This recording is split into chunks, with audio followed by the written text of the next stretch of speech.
क्या होगा जब जिन कन्याओं को हम पूछते हैं वही मासूम कन्याएं कुछ दरिंदों के जाल में फंस जाती हैं? क्या होगा जब उनके साथ वह बर्बर खेल खेला जाता है जिसकी कल्पना तक से रूह कांप जाए? क्या होगा जब इंसानियत खुद सवालों के कटघरे में खड़ी हो जाए? यही कहानी शुरू होती है उस दिन जब ईशा के घर कुछ छोटी लड़कियां आई थी। कन्या पूजन के लिए सबके चेहरों पर मुस्कान थी, लेकिन किसे पता था यही मुस्कान कुछ ही देर में चीखों में बदल जाएगी। जब लड़कियां अपने घर लौटने लगीं, तभी कुछ नकाबपोश गुंडे आए और उन सबको बस में खींच कर ले गए। राध्या और ईशा ने उन्हें रोकने की कोशिश की, लेकिन गुंडों ने दोनों को भी बस में डाल दिया। चलती बस में डर और सन्नाटा था। ईशा राध्या से बोली, ये लोग हमें कहां ले जा रहे हैं? तभी एक गुंडा बोला, जितना कम बोलोगी उतना जिंदा रहोगी। कुछ देर बाद बस सुनसान रास्ते पर मुड़ती है और अचानक ईशा और राध्या को धक्का देकर नीचे फेंक दिया जाता है। राध्या सड़क पर गिरती है और देखती है ईशा के सिर से खून बह रहा है। ईशा बेहोश है। राध्या मदद के लिए चिल्लाती है, कोई नहीं रुकता, सब बस देखते रहते हैं। उसी वक्त अहाना और रूही वहां से गुजरते हैं। रूही राध्या को देखकर चौंकती है, यह तो राध्या है। वो दोनों दौड़कर उसके पास जाती हैं। राध्या कांपते हुए सब कुछ बताती है। ईशा के घर से कन्याओं के गायब होने की पूरी घटना। अहाना और रूही का चेहरा सफेद पड़ जाता है। रूही ईशा को अस्पताल ले जाने निकलती है और अहाना राध्या के साथ उन गुंडों की बस का पीछा करती है। रात के अंधेरे में दोनों बाइक पर निकली। सड़कें सुनसान थीं, हवा में डर था। थोड़ी दूर जाकर वो बस दिखती है, लेकिन तभी पीछे से कुछ गुंडे उनकी बाइक को टक्कर मारते हैं। दोनों गिर जाती हैं और घेर ली जाती है। अहाना डर से कांपती है, पर तभी एक तेज आवाज आती है। बस बहुत हुआ वो था प्रथम। उसने आते ही गुंडों को धकेला और अहाना राध्या को बचा लिया। राध्या के चेहरे पर थोड़ी राहत आई, लेकिन उसकी आंखों में अब भी डर था। प्रथम ने पूछा, राध्या यह सब क्या है? राध्या ने सब कुछ बताया। प्रथम ने फोन उठाया और नहार को कॉल किया, कहा लोकेशन भेज रहा हूं, जल्दी आओ, बच्चियां खतरे में है। दूसरी तरफ घर में दादी राध्या को दोष दे रही थी। कहती हैं, यही लड़की मुसीबत बुलाती है, हर बार कोई नया तमाशा करती है। ओंकार समझाने की कोशिश करते हैं, पर दादी का गुस्सा शांत नहीं होता।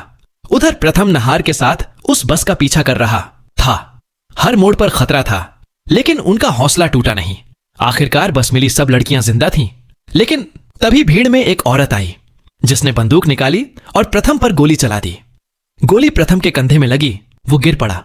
राध्या चिल्लाई, प्रथम जागो, मत छोड़ो, मुझे मत छोड़ो। ओंकार की आंखों में दर्द भर गया। वो धीरे से बोले, मां, अगर यह सब आपकी वजह से हुआ तो आपने वो किया जो कोई दुश्मन भी नहीं करता। दादी की आंखें नम थी। उन्होंने धीरे से कहा, हां मैंने किया, क्योंकि मुझे डर था कि इस घर में मेरी जगह कोई और ले ले। मैं खुद को हर दिन खोती जा रही थी। ओंकार की आवाज भारी हो गई, मां, आपने इस घर को गिरा जिसे आपने खुद बनाया था। घर में सन्नाटा फैल गया। राध्या सीढ़ियों पर बैठी थी। उसके सामने प्रथम जमीन पर पड़ा था। उसकी सांसें धीमी थीं। राध्या बोली, जब अपने ही चोट देते हैं तो वह दर्द जिंदगी भर नहीं भरता।